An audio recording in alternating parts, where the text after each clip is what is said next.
Hi guys, so ito pala yung part 2 na sinasabi ko sa inyo na bubuksan natin pero dalawa lang muna at sa next part nandito na tayo guys. Ito naman yung parang heart candle yung bubuksan natin. ASMR joke. So, ito yung laman. Tapos, may bubble pa. Hindi ko alam anong nangyari sa akin dyan. At, yan, may pumutok isa. Isa lang. At ito, wow. Hindi ko pa to binubuksan. Galing pa ito sa ibang bansa. Ito yung laman at yung candle. At, marami pa akong bubuksan. Pero sa next, sa part 3 lang. At, may isa pa guys yung, hindi ko alam. Yung, ano pa yun? Mini food chopper. Yan. Yung bubuksan ko. Tapos, may biglang kumatok dyan dahil nag-uus ng ano, hindi ko alam ano yun, ng bike. Nagulat ako dahil nabablog ako. At tapos naman, ito yung food chopper. Ito yung mini.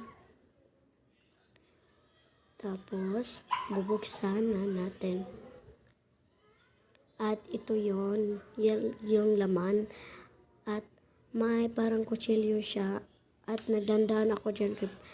Baka ano ako, masugatan. Tapos yan. At may kumatok dyan. Nagulat ako kung sino yan. Tapos, in-off ko lang ang video. Baka,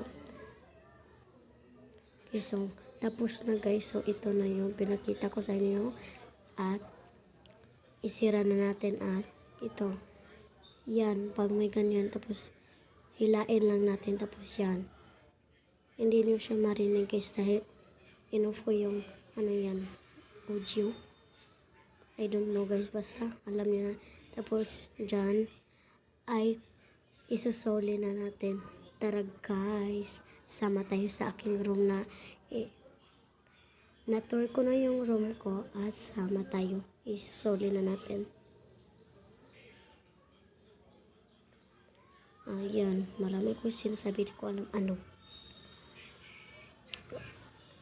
Habang nabu-voice over ako guys, yung aso namin ay biglang tumahol, di ko alam kung ano.